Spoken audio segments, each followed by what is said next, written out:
Chapter 1 Bom Bom, a Wacky Hippie Trail Adventure, written by Tesoriero and narrated by Greene. Chapter 2 Prologue. The stories in this book are best recollections of a time when it was possible that reality had become fiction, or perhaps fiction had become reality. Heady days. To protect the innocent, I've changed their names. I'd like to acknowledge the references to music and other events to give context of the time. Thanks Pedro and Hugo for the huge memory prompts, and to our mates who kept the mail to prove it really did happen. Lots of us have tales. Now, to tell mine. Chapter 3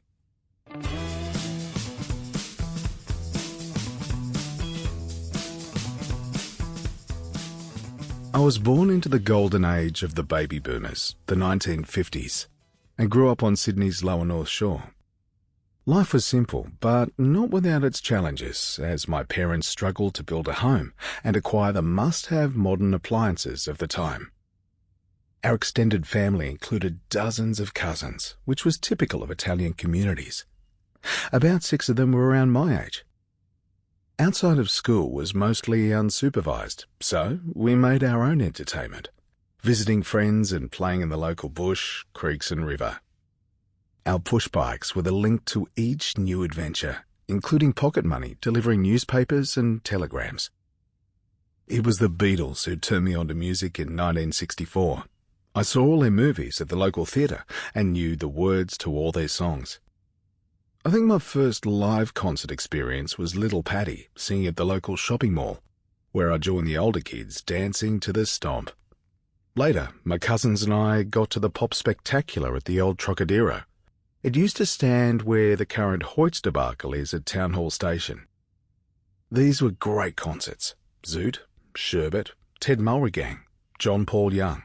They all dressed up in crazy costumes, sang jingle songs, and everyone danced. The innocence of childhood took a twist in high school, as I was one of the Italian wogs and a Dago. But once the Yugoslavs turned up, the heat was thankfully passed to them. Together, and with the rest of the class, we were lashed with a strap by the teachers as a part of some daily routine. They certainly got our attention, but the punishment questioned every aspect of my Christian education.